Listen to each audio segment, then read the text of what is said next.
মাওলানা থানভী ঘটনা লিখছে, আশরাফ আলী থানভী।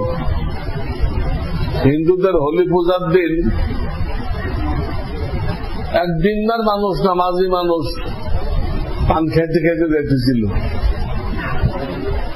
তো দেখে একটা গরু, এর গায়ে কেউ রং মারে নাই, কেউ রং মারে নাই। তুমি মজাক করে বললেন তো সবাই রং মারা হলো, তুই মাহরুম গেলি, আচ্ছা ঠিক আছে আমি তোর রং মারি দিচ্ছি। এই কয়ে মুখের মধ্যে যে টিক ছিল না, ওইটা ওই গরুর গায়ে মারছে, গরুর গায়ে মারছে, যাতে এই গরুটাও হোলি পূজা থেকে মাহরুম না যায়।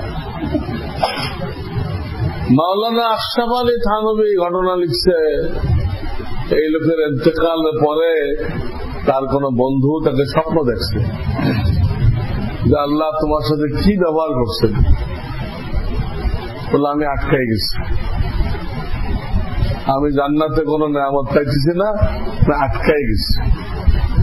আল্লাহ আমাকে প্রশ্ন করছেন, তুমি একদিনের জন্য হিন্দু হয়েছিল কেন, তুমি হোলি পূজায় শরীক হয়েছিল কেন, এটা কৈফিয়ত দাও। তা আমি তো কোনো কৈফিয়ত দিতে পারতেছি না, আটকাই গেছি।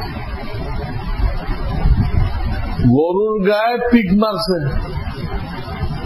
এই লোক জান্নাত থেকে মাহরুম হয়ে গেছে, আর আমাদের ছেলে পেলে সমানে রং মারতেছে, সং হইতেছে, রং মারতেছে, আর পয়লা বৈশাখের দিন কি হইতেছে, সং।